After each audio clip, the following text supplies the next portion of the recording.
Sí, todos conocemos, por supuesto, las maniobras habituales de los barcos más chicos, que lógicamente tienen una maniobrabilidad mucho más simple y fácil y rápida, donde cuando alguien cae al agua, depende de las circunstancias, el barco realiza una especie de giro y vuelve al lugar donde el tripulante cayó al agua para recogerlo. En el caso de barcos grandes, como es este caso y aún mayores, también hay protocolos muy específicos sobre cómo realizar la maniobra. El capitán, quien está navegando, debe recibir inmediatamente la voz de alarma, el famoso grito de hombre al agua, especificando sobre qué banda, sobre qué costado cayó esta persona. Claro. Y en base a eso, él inmediatamente va a hacer una maniobra con las máquinas y con el timón para reducir la velocidad, cambiar de sentido, etcétera, etcétera. Por supuesto que hay que arrojarle un salvavidas a esta persona porque la maniobra toma su tiempo, ¿no? Como dije antes, en un lugar de maniobra restringida, todo está muy limitado y muy complicado. Fuiste clarísimo, Pedro. Muchísimas gracias por tu tiempo. No, por favor, gracias a ustedes por la consulta. Adiós. Gracias, hasta luego. Bueno, y vamos a hablar, por supuesto, también de las fiestas clandestinas. Eso muchas veces fueron noticias, ¿no? Fiestas electrónicas. Ahora nos enteramos de estas fiestas que suceden dentro de embarcaciones. Bueno, ¿cuáles son realmente los recaudos que hay que tener? ¿Cómo se organiza una fiesta en regla? ¿Y cuántas fiestas clandestinas existen en nuestro país? De esto vamos a hablar con Alan Ojeda. Él organiza fiestas electrónicas. Sí, bienvenido, exacto. Alan, y Gabriel Di Nicola, que está aquí con nosotros. Buenas tardes. Chicho, buenas tardes. Bueno, Alan, en primer lugar, ¿es habitual que existan muchas fiestas clandestinas en la Ciudad de Buenos Aires, en la provincia? Sí, existen, y el tema es preguntarse por qué esto pasa en casi todas las ciudades del mundo, pero las tragedias suceden acá. Creo que esa es la pregunta principal, porque después salen muchos políticos, periodistas, tratando de hacer algún tipo de reducción moralista sobre el asunto, sobre si alguien consume drogas, no consume drogas, que esto, que el otro. Y lo que sucede es que en ninguna otra parte del mundo hay tragedias de la magnitud que hubo acá con la misma vida nocturna. Berlín tiene vida nocturna básicamente de martes a domingo. Y sin embargo no nos enteramos en las noticias que mueran 5 personas, como en la Time Warp, por policonsumo y porque se habían sobrevendido las entradas. O sea, hay una cuestión organizativa de base. ¿Qué falta? ¿Faltan controles? No faltan controles porque los controles siempre se apuntan, como en el caso de las fiestas que se hacen cerca de Costanera, de capturar las posibles drogas que están entrando a las fiestas. El tema tiene que ver con una organización mucho más amplia. Por ejemplo, hay un proyecto que se llama Proyecto de Atención en Fiestas, PAF, que se encarga de hacer reducción de daños. Es decir, informar sobre las drogas, proveer agua, proveer frutas, proveer azúcar, lo que sea necesario para que una persona, si está descompensada o algo, pueda estar bien. Cosa que se está implementando ahora, pero por una pura vocación individual. Es decir, no es que hay una política de Estado sobre esas cosas. Claro. Y la regulación de las fiestas pasa lo mismo. Hay casi como un complot desde el lado de la, como decirlo, de la Cámara de Comercio de Boliches, que se encarga de esas cosas, que es que no da espacio para que se produzcan otros eventos. Es decir, los que hacen plata son los grandes empresarios. Felipe Solá había salido hace un rato a decir que básicamente las fiestas electrónicas se hacen para vender droga, lo cual a mí me parece ya como un nivel de ignorancia increíble. Eso lo podemos hablar en el caso de Pachá, de las grandes marcas, el caso de Stinfal, involucrado en la Time Warp hace 2 años. Pero la mayoría de las fiestas chicas se hacen porque no hay facilidad para organizar ningún espacio en lugares habilitados. Básicamente porque incluso cuando esté habilitado el lugar... ¿Y cuáles son esas facilidades que faltan? ¿Por qué no hay facilidad, decís? Porque aunque cumplas con las normas para que la fiesta esté habilitada, el Estado muchas veces viene, la AGC, la Agencia Gubernamental de Control, y clausura el lugar. Es decir, ha hecho eso en boliches habilitados plenamente. Pero vos estás diciendo que viene la Agencia Gubernamental de Control y la clausura porque sí. Después de la Time Warp, se clausuraron casi cualquier cosa donde había música electrónica. Pero solamente por el hecho de que sea música electrónica. Era música electrónica. Levitar Bar, que es un bar de Palermo, donde yo organizaba, y ahora volveremos a organizar, un ciclo de poesía, música electrónica, feria editorial, venta de vinilos, que ocupa un domingo toda la tarde. Digamos, es una actividad recreacional para que venga cualquier persona de la tarde. Tuvo que clausurar un día porque le había llegado la Agencia Gubernamental de Control con un papelito con una descripción bastante básica de música electrónica y decía que si se escuchaba música electrónica en ese lugar se clausuraba. Es decir, acá no hay ningún tipo de voluntad desde el ámbito público de querer solucionar estos temas, porque hay que pensar que si pasa esto acá y en ningún otro lado, hay un problema organizativo, es decir, cuáles son las atenciones que se tienen en los lugares donde se desarrollan las fiestas, cuál es la facilidad para hacer las cosas en regla, que es muy difícil hacer las cosas en regla, y qué es lo que se quiere hacer para prevenir, por ejemplo, en el caso de, no sé, si este chico consumió drogas y demás. Realmente todavía no lo sabemos, no sabemos si consumió... Es la pregunta que le hizo la jueza Sandra Arroyo Salgado y su secretario, que están tomando las declaraciones testimoniales a las personas que hayan podido estar cerca de él antes de que se tirara al agua. Ahora están atestiguando, ¿no? Sí, ya declararon la mayoría. El DJ que organizó la fiesta dijo que él no lo conocía, porque había gente que lo conocía al DJ y otros que fueron sin conocerlo. Este chico fue acompañado por alguien, fue con un amigo, pero no eran conocidos del DJ. Claro.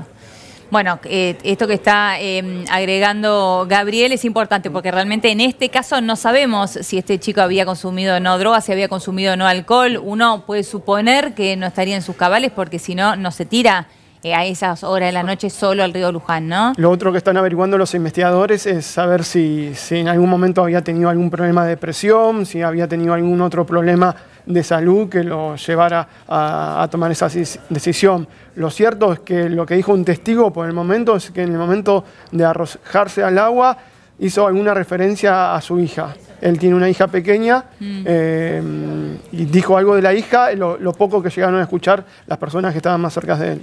O sea que se está investigando también a ver si él quiso terminar con su vida.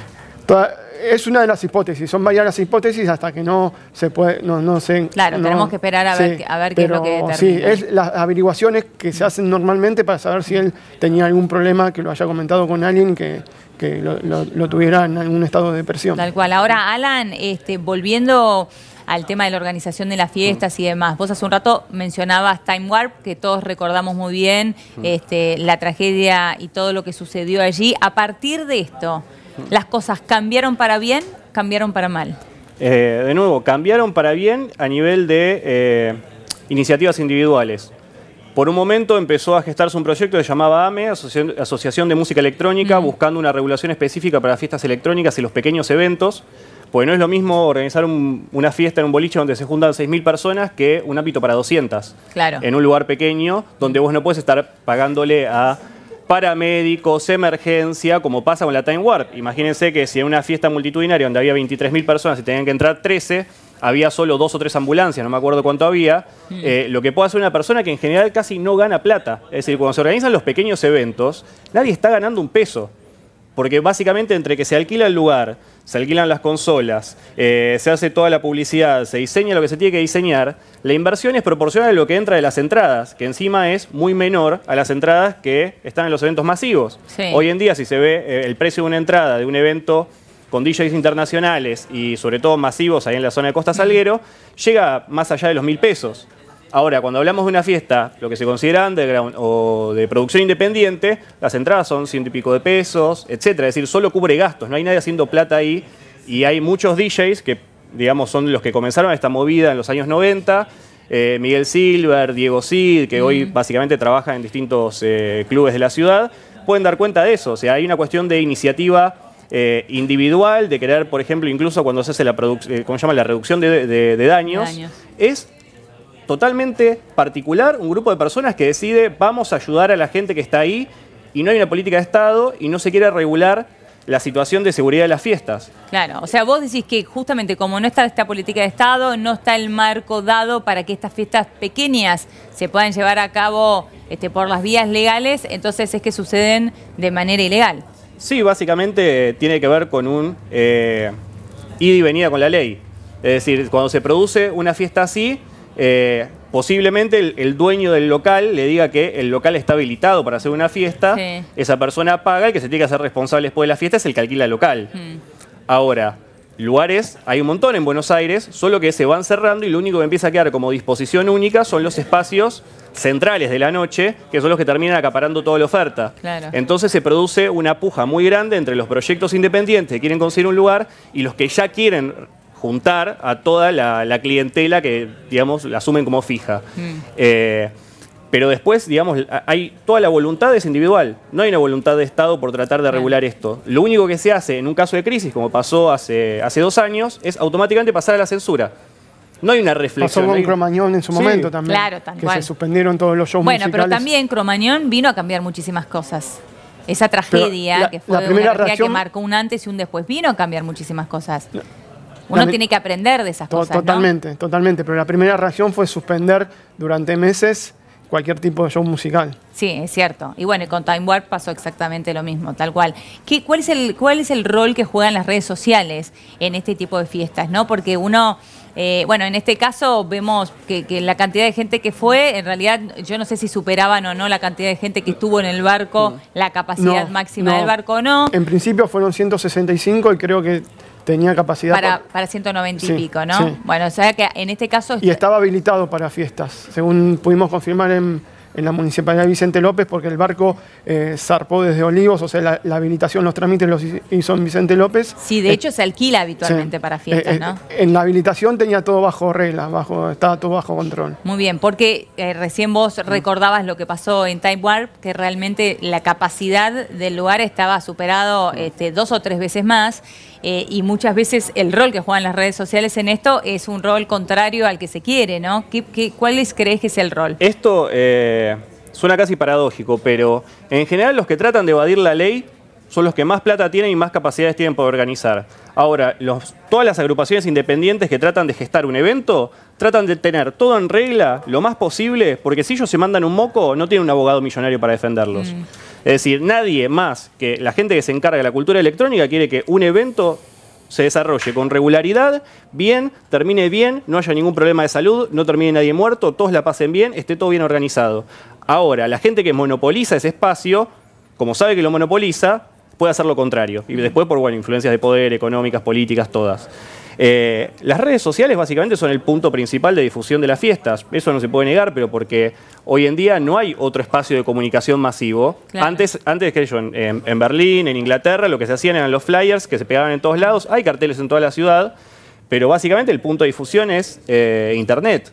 Claro, lo que pasa es que Internet, a diferencia de los flyers que se usaban antiguamente, hacen que tenga una llegada ilimitada, que uno no tiene un control de hasta dónde llega esa invitación, ¿no? El tema después es controlar al momento del ingreso, que no se supere la capacidad que debe superarse. Pero por eso, de nuevo, vuelvo a lo mismo. La gente que organiza eventos independientes lo hace pensando en la seguridad y en que la persona que va pase una buena noche o una buena tarde y no tenga que estar pegado con el doble de capacidad, porque a esa persona que lucra con la entrada y con la publicidad que metió y con todo eso, haga plata. Es decir, lo que predomina en la cultura electrónica cuando se habla de gestión independiente es la misma gente, porque básicamente nos conocemos todos, somos todos amigos y no vamos a ir a una fiesta que nos traten mal.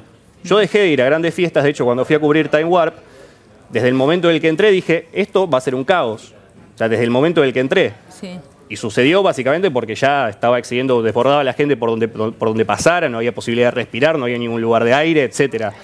Ahora, cuando uno va a otra fiesta, no busca eso. ¿Qué sentiste vos cuando entraste a Time Warp que dijiste esto va a terminar mal? O sea, ¿dónde están las primeras señales que uno tiene que mirar al momento de llegar a una fiesta electrónica? Sobre todo el exceso de gente. Creo que hay un nivel de inconsciencia bastante grande, sobre todo con la gente que todavía hoy en día sigue dándole la plata, sigue dándole de comer a la gente que hace los eventos multitudinarios. Porque, de hecho, Argentina ha tenido problemas para hacerse el Lollapalooza y otras marcas porque no estaban dadas las condiciones. Porque todos los festivales de música que se hacían terminaban mal. Terminaban con la gente hasta acá de barro, con problemas de sonido, con problemas de organización. Es decir, tenemos una tradición de fiestas que salen mal y que sin embargo la gente sigue yendo. Entonces hay también una responsabilidad en relación a qué estás consumiendo si sabes que te tratan mal.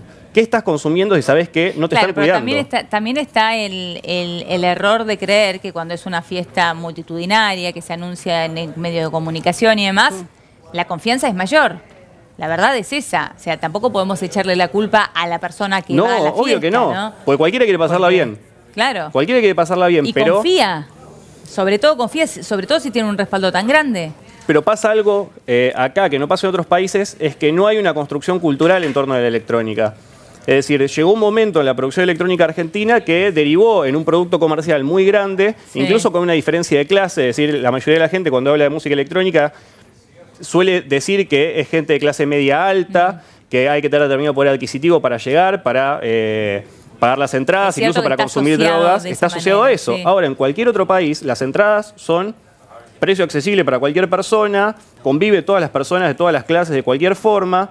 No hay esa segmentación. Acá está distribuido para un sector específico una parte que se destina a lo comercial. Y después la producción cultural, somos varios a nivel nacional que nos dedicamos a eso, que hacemos un evento, tratamos de proponerlo como cultura. En el caso mío y de mis amigos, organizamos un evento del Centro Cultural Recoleta cuando estuvo abierto las 24 horas el año pasado.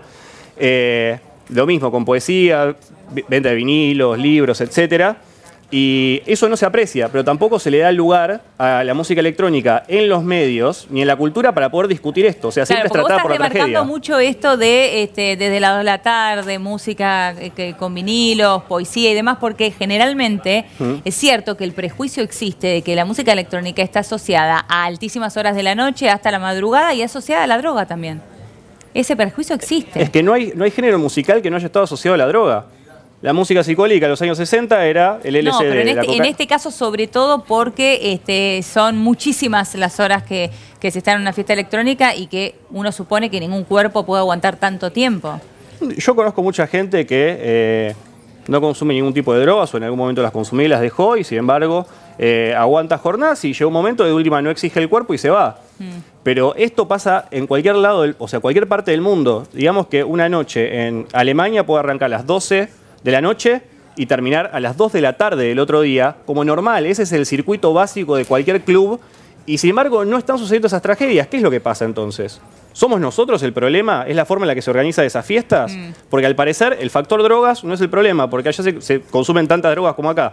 El factor... Bueno, no, pero allá se pueden consumir en cantidades, pero evidentemente con algún tipo de control. Ahí está la diferencia, porque la verdad, que te repito esto, pensar en una persona de 12 de la noche a 2 de la tarde del día siguiente y necesita algún tipo de incentivo para estar tantas horas al ritmo de la música electrónica. Es que no estoy descartando eso, lo que estoy diciendo es que hay una conciencia sobre el consumo, hay una conciencia incluso política a nivel estatal sobre qué es lo que pasa con la circulación de drogas. Acá, por ejemplo, desde que salió la ley de precursores, que fue justamente post-time warp, incluso se dinamitó la posibilidad de que se creen reactivos para detectar las purezas de las drogas. Es decir, los únicos que tienen monopolio hoy para detectar la pureza de una droga son la gente de la fuerza de seguridad. Todo lo que tiene que ver con reducción de daños para la gente dependía justamente de que los propios usuarios de drogas testearan sus drogas para saber si eran seguras. Es decir, hay una comunidad que se autocuida para que no haya gente que muera en ese contexto. Ahora, sin precursores para poder hacer los análisis sobre las drogas, el nivel es más seguro. Entonces se transforma en un problema de salud a nivel, digamos, nacional. Claro, lo que decías del control de la calidad de las drogas, en Europa lo hace el mismo Estado muchas veces. Sí, obviamente. O entidades privadas que les permite hacer ese trabajo. Que de hecho hasta se los veía en su momento, me acuerdo cuando sucedió lo de Time Warp, mostraban fiestas electrónicas en otros países, se los veía al ingreso, ¿no? de cada una de estos festivales. ¿No? Que ocupan un rol importante porque son parte de la comunidad. Ahora, por último, Alan, veo que hay como una gran división entre los eventos masivos y los eventos de producción independiente. Vos marcás como una avenida en el medio de eso. ¿Es uno o el otro? ¿Uno está bien, el otro está mal? ¿Tiene que ser así o estamos generalizando? No es necesariamente generalizar. Lo que tiene como problema es que, de nuevo, la brecha del valor de las entradas es muy grande. Y en general se lucra mal con esa gente que va a ver a esos DJs, porque de pronto a todos nos puede gustar ir a ver a algunos DJs conocidos, de pronto no todos tienen la plata para poder ir, aún así los lugares se llenan. El tema es que también hay una incapacidad de generar una cultura nacional en torno a eso cuando hay un montón de DJs que acá producen, que tienen éxito en el extranjero, que son muy conocidos y sin embargo acá la música nacional de producción electrónica no se valoriza tanto. Está claro. Y eso genera un circuito